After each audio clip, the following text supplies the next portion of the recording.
يا صباح مساء الفل، ازيكم يا جماعه؟ عاملين ايه؟ الحمقري نص حمار ونص عبقري، وصف عظيم وصفه الكاتب الكبير محمود السعدني في كتابه المضحكون لكتير من كوميديانات زمن. الكتاب كان بيؤرخ لنجوم الكوميديا وقت نزوله في فتره الستينات وبدايه السبعينات، واللي تعتبر من الفترات المميزه والذهبيه في السينما عندنا وفي الكوميديا كمان بالتحديد. وعلى الرغم من كده كان بيتكلم عن بدايه ازمه كوميديا موجوده شبه شويه اللي احنا فيها دلوقتي، واللي كان من اهم اسبابها ان الصفه السائده في معظم الاشخاص اللي بيقدموا كوميديا في الفتره دي انه شخص حمقري. وبعدين حالتك بتسوء يوم ورا التاني. مش قادر يا دكتور إلهام. أنا حتى ما بقتش أروح شغلي. طب ما ترحم نفسك يا أخي. أنت بتقول لي أنا ما تقول لي. فكرت وحاولت أكتر من مرة أسيب الشقة دي ما قدرتش. حرام عليك، ما هو لازم تساعدني عشان أقدر أساعدك. حاول مرة تانية إحنا الاتنين نسخة كربون من بعض. ده أنا لحد دلوقتي ما طيب نبتدي بالبديهيات كده، احنا شعب بنكتب، يعني ده مبدئيا. طبعا سمعتوا الكلام ده مليون مره لحد ما زهقتوا منه، بس يعني علميا وعمليا الكلام ده حقيقي بشكل كبير. احنا شعب بطبعه دمه خفيف وساخر، وجزء كبير كمان من مقاومته لضغوط الحياه المستمره هي الضحك والهزار والسخريه من الوضع ده، ودي حاجه موجوده في تراثنا وثقافتنا وفننا على طول. وزي ما الموهبه دي حاجه من عند ربنا، فالاسطوره بتقول ان في ناس بتتولد دمها خفيف وناس تانية خلينا نقول مش قوي. لكن الاكيد كمان ان الكوميديا مع الوقت ما بقتش بس دم خفيف وهزار وقبول، لا دي صنعه وحرفه بتعتمد على سرعه رد فعل واجتهاد وذكاء من الشخص اللي بيقدمها، وقدره على الارتجال. من الاخر كده يكون ترمومتر للمزاج الشعب، عارف ايه اللي بيضحك دلوقتي وايه اللي ما بيضحكش، والاهم ايه اللي كان بيضحك زمان ودلوقتي ما بيضحكش. يعني في بقى تجارب مختلفه كتير اتعاملت مع الموضوع ده، في اللي واكب الزمن وفي اللي ما قدرش، في اللي استسلم للمزاج المتقلب للجمهور وبص تحت رجله وقدم بس اللي الجمهور محتاجه وركز عليه، وفي اللي اتمسك بطريقته واسلوبه وفرضه بشطارته وذكاء. وصنعه الضحك في رايي معتمده بشكل اساسي على التناقض او البلوت تويست، اللي هو انا هحكي لك القصه بالشكل اللي انت عارفه وعارف نهايته رايحه فين كويس قوي، وفي اخر لحظه هفاجئك واحده في الافيه الناحيه التانيه خالص اهي. ده تقريبا العنصر الرئيسي اللي بتبان عليه معظم الاعمال الكوميديه، سواء بقى افلام ومسلسلات ومسارح وغيره. بس زي ما المثل بيقول كل شيخ وليه طريقه، فكل كوميديان وليه البلوت تويست بتاعه او الوقت اللي بيرمي فيه الافيه. الواد ده له حكايه بقى، كان بيعوم في اسكندريه في البحر المالح بتاع اسكندريه، قام الخاتم بتاعه الذهب وقع منه في الميه، دور عليه اسبوع في الميه ما لقاهوش. بعد سنتين راح اشترى سمكه مشويه قد كده اهو. ايه رايك بيفتح السمكه ما لقاش الخاتم. شفيق يا راجل، يا ابني بقول لك فكرني بيه. شفيق يا راجل اللي كان ايه؟ بيمشي في الشارع. شفيق، ما كل الناس يا ابني بتمشي في الشارع، وعلي بيمشي في الشارع، وفريد بيمشي في الشارع، والجبري بيمشي في الشارع، كلهم بيمشوا في الشارع.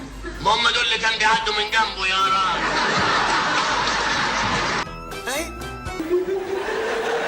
يا ست عمال قلت لك خلاص.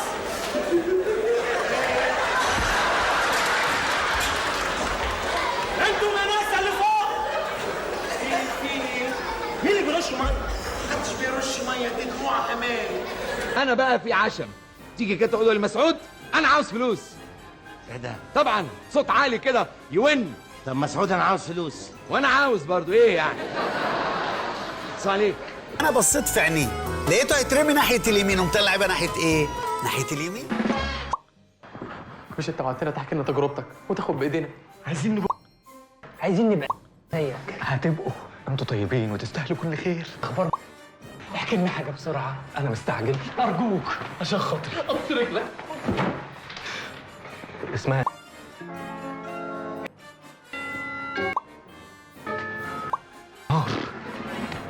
ايه يا عمرو، وانا لسه حكيت حاجه؟ كمل.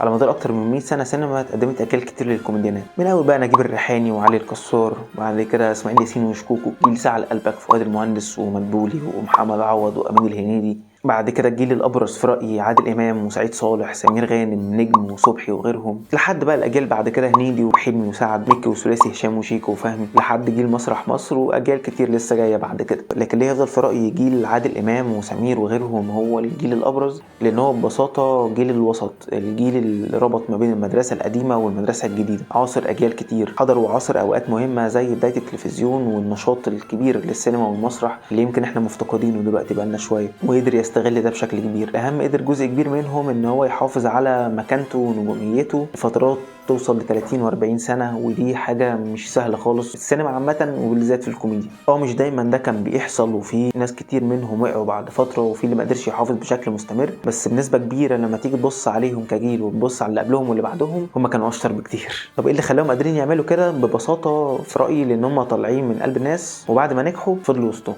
ودي حاجه ليها علاقه بعوامل فنيه واجتماعيه كمان. يعني اي بني ادم في الدنيا بيحلم ان هو يترقى اجتماعيا ويبقى معاه فلوس، يعيش في مكان احسن، يامن نفسه وعيلته. بس زمان لما كان ده بيحصل كان الترقي بيكون في وسط احياء فيها طبقات اجتماعيه مختلفه متوصله ببعض، من الاخر مفيش سور. على عكس دلوقتي، يعني جزء كبير من الترقي دلوقتي معناه ان انت هتروح تقعد في مكان بعيد حاول بسور ومتامن علشان تحس انك امن على نفسك وعلى عيلتك، وجزء كبير من اختلاطك وتواصلك الاجتماعي هيكون مع الناس اللي قاعدين معاك جوه السور ده وبس. فمع الوقت بقى جزء كبير مننا مش بس هم فاقد فكرة التواصل مع الناس شوية. ومن ناحية تانية مشكلة ما تقلش أهمية عنها في رأيي هي المسرح، أو بمعنى أصح غياب المسرح.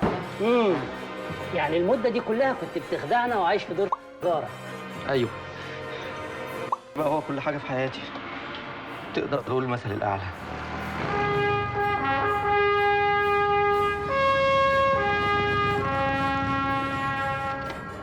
عشان كده بدات اراقب خطواته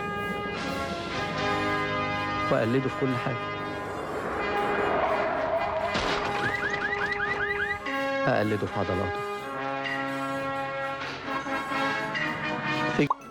المسرح كان وسيلة عظيمة للجيل ده انها تحافظ على استمراريته بشكل كبير حتى في وسط تخبطهم وقلة ادواتهم مع التقدم في السن. تخيل انك بتتعرض بشكل يومي وبتعرض لناس من طبقات وثقافات مختلفة، مفيش ما بينكم رابط شخصي او مصالح، فانت ضامن ان هم مش هيجاملوك. هتجرب كل ادواتك وافاتك قدامهم وبشكل مباشر وصريح هتعرف ايه اللي جاب وايه اللي ما جابش، وايه اللي كان شغال قبل كده ودلوقتي مبقاش بيشتغل. معاك ترمومتر حقيقي واصلي للمزاج الشعبي ورأي الناس، فده بينعكس بعد كده بشكل مباشر وغير مباشر على شغلك مش بس في المسرح لكن في السينما وفي الدراما وفي اي حاجه انت بتقدمها بعد كده. حتى لما يجيلك فتره وتقع شويه وده طبيعي، هيبقى عندك اللي يساعدك ترجع على الطريق التاني بسهوله، وده افتقدناه بشكل كبير جدا في اخر 15-20 سنه مثلا. فبنسبه كبيره الترمومتر الوحيد اللي الجيل ده بيقيس بيه نبض الشارع ومزاج الناس هو السوشيال ميديا. ايه اللي فات اللي عليه دلوقتي وايه اللي طالع ترند ويلا ناخده ونكتب سكريبت في السريع ونعمله، وده يعني نو اوفنس ترمومتر الحمقري، وفي احيان كتيره حمار من غير عبقري. ومعلق صوره كمان. ومعلقش صوره ليه؟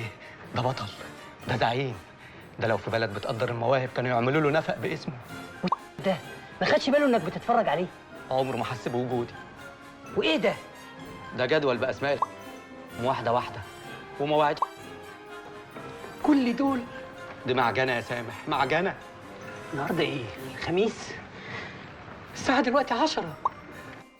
محمود السعداني لما وصف كتير من كوميديانات زمنه ان هم حمقريه كان لسبب مهم في رايي، وهو انهم ما استغلوش موهبتهم بالشكل الكافي. كان عندهم قصر نظر، لقوا حاجه جايبه مع الجمهور ونجحتهم فبيمسكوا فيها وما بيجربوش غيرها، وبينسوا ان نفس الجمهور ده هيجيله وقت ويزهق، وهنا مفيش حد معصوم من الزهق. يعني عندك اسماعيل ياسين مثلا، الكوميديان الاوحد والانجح في تاريخ السينما المصريه. الراجل كان واصل من النجاح لدرجه ان هو بيعمل افلام باسمه، الناس بتخش الفيلم عشان تشوف فيلم اسماعيل ياسين ايا كان اسماعيل ياسين بيعمل ايه. بس هو غلط نفس الغلطه، فضل يقدم نفس الادوات، ما بيطورش منها، ما بيبصش حواليه ويتعلم، استهتر بالجمهور وذوقهم رغم كل النجاح اللي حصل له، وجه وقت ودفع ضريبه ده.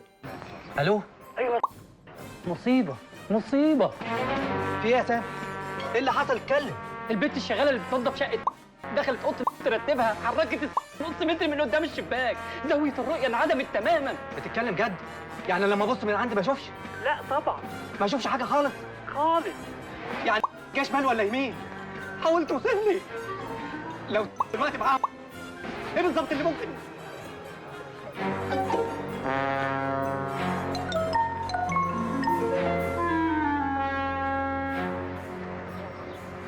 انا جاي لك يا سامح. في حاله نجوم كتير بيوصلوا لها كده بعد ما بيتحققوا ويحققوا النجاح اللي هم كان نفسهم فيه، حاله كده شبه التخمه، يعني فنيا وفيزيكال كمان. يعني هتلاقي جسمه رد كده شويه وطلع له لغد وعمل فورمه مدير عام كده. ومن الناحيه الفنيه بقى بيكون متمكن من ادواته اكتر وعارف كويس قوي ايه اللي بيجيب مع الجمهور وايه اللي بيضحكهم، ازاي يضحكهم بابسط الادوات ومن غير ما يبذل مجهود كبير. وغالبا بتلاقي ادواره في المرحله دي بتبقى برجوازيه اكتر كده شبه المرحله اللي هو فيها، وخلاص بقى هو الجمهور بقى واثق فيه، فما بينهم عشم وعشره كده، فهو مش مضطر انه يبذل مجهود كبير. خلاص ممكن يعتمد على ادوات تانية بره عنه، والناس كده كده هتخش تتفرج عليه عشان ده الفيلم بتاع النجم الفلاني، فانا كده كده هتفرج خلاص.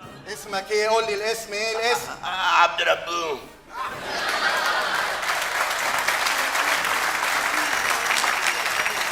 انت بقى شفيق يا راجل. بس في نفس الوقت لو انت مش بتقدم حاجة كويسة بجد قصاد ده، ومش بتحترم الجمهور ده، وبتحاول تطور ولو تطور بسيط من شغلك، افتكر الجمهور هيصبر عليك ويراعي العشرة دي لحد امتى، بالذات لو هو شايفك مش مقدره.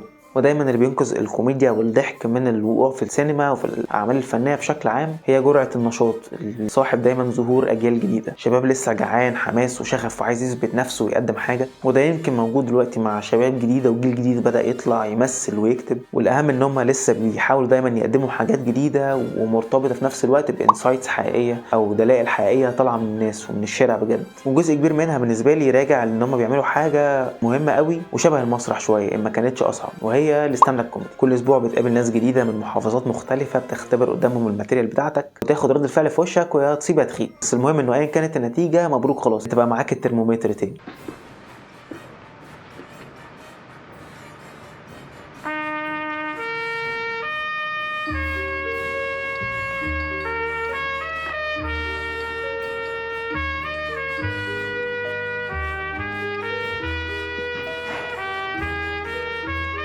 مبروك. مبروك. وفي الاخر بقى ان احنا مش محتاجين فلوس كتير فشخ ولا ناس تنتج من بره دايما عشان نعمل افلام حلوه، ولا لازم نجوم صف اول عشان يضحكوا. لو احنا محتاجين حاجه بجد فاحنا محتاجين ناس حقيقيه ومجتهده مش حمقريه وبيحترموا الجمهور وعارفينه بجد مش باصين عليه من بعيد. السبوبه حلوه ما قلناش حاجه، عايز تروح تعمل مسرح 3 ايام في بلد تانية وترجع عامل قرشين حلوين ما فيهاش مشكله، بس ايه المشكله انك جنب ده تقدم حاجه محترمه وتستاهل ومتعوب عليها بجد. في ظروف كتير صعبه بنمر بيها دلوقتي بشكل عام، في حاجات في ايدينا نغيرها وحاجات تانية لا للاسف، وده ممكن يكون بيصعب الموضوع اكتر. بس احنا شعب اصلا احلى ضحك بيطلعه من معاناته، فالاكيد ان الضحك كده كده يفضل موجود، ومهما اختفى شويه مصيره يرجع تاني، والاحلام مهما غابت وبانت سطحيه وساذجه مصيرها تتحقق. الشعب اللي مصيره في ايده والفارس هو الحارس، والاحلام مش عايزه